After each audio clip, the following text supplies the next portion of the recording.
say to you today, my friend, so even though we face the difficulties, Black women are only just seen as strong and don't need any help. We cannot live with these stereotypes any longer and getting rid of the constant rampant colorism that is rampant in our communities. We need to be educating our youth about the Black women who have paved the way to make change and progress. Like Claudette Colvin, who was before Rosa Parks, who was the first teen girl to give up her seat on the bus. Or an Alice Dunnigan, who became the first African-American woman to work for the White House as a correspondent. What it means to me to live out Dr. King's legacy is resilience. Black women's constant battle with the way we are perceived in the media is constantly changing. When Dr. King said that change does not roll on the wheels of inevitability, but it comes through continuous struggle, he meant it. This statement still remains true today, and with the help of Dr. King's legacy, I plan on continuing the force for change that Black women are not a monolith. Black women are more than just strong and powerful, and we deserve more support within our community and more self-love. I believe that Dr. King's legacy is coming to pass with the amazing Black women leaders that we have been seeing in our society, like Stacey Abrams, Kamala Harris, and even the founders of the Black Lives Matter movement. With all the amazing work that these wonderful women have been doing, we plan on changing the stigmas that are surrounding Black women and the Black community as a whole.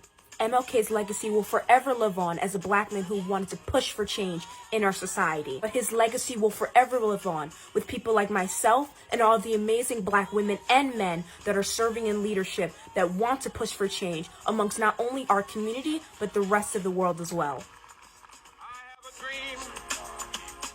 I've had classmates say the N-word to my face and explain why it's okay for them to say it. That it's just a word and it doesn't hurt anyone. But it hurts people like me, and children who look like me, and adults who look like me. Black people in America have been harmed by this word, and it's not just a word, it has power behind that. And that's what people don't understand. That power controls the way that we perceive our country. Living out Martin Luther King Jr.'s legacy means educating others about the importance of and surrounding Black history. Many times, people are ignorant to the fact that certain terms and offensive racial remarks have a significant history that contributes to the oppression of Black individuals in America. Growing up in a predominantly white school system, many of my beliefs and opinions have been challenged. I was one of many students who were taught the biased history told from a Eurocentric standpoint since attending elementary school. I believe that educating ourselves and others about significant topics surrounding the untaught history that most Americans are not educated about will allow for our society to evolve into a more inclusive environment. It is also important to understand the consistency that Dr. King possessed during the Civil Rights Movement, allowing for community leaders today to continue to conquer racial inequality in our country.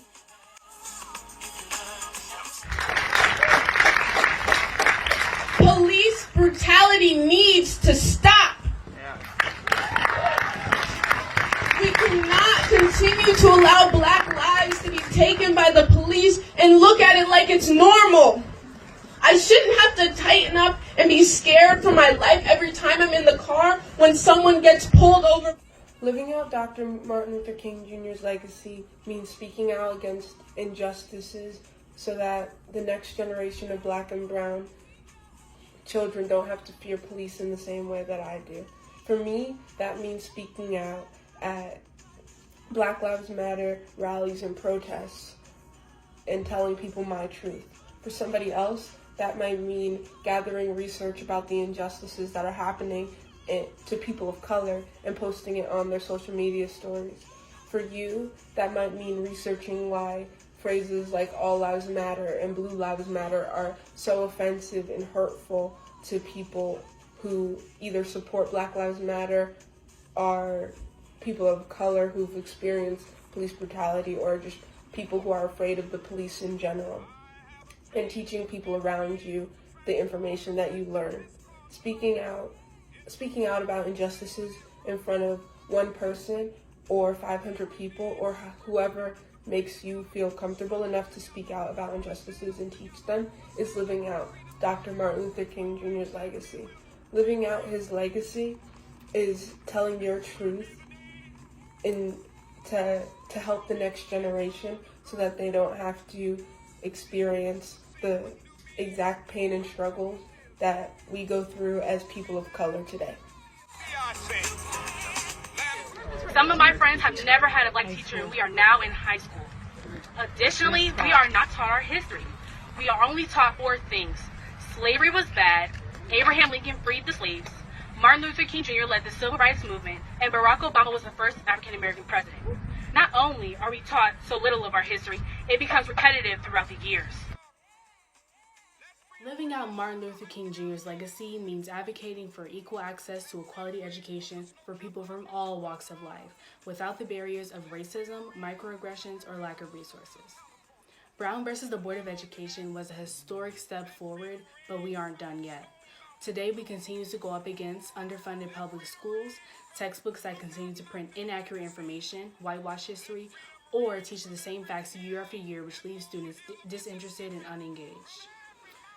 Living out his legacy also means true representation and diversity in the classroom and learning material, not learning about the same few figures every year, and learning from teachers that actually look like me. We are far from done in this fight, but we continue to make progress every single day and live out Martin's dream. When all of God's children, black men and white men,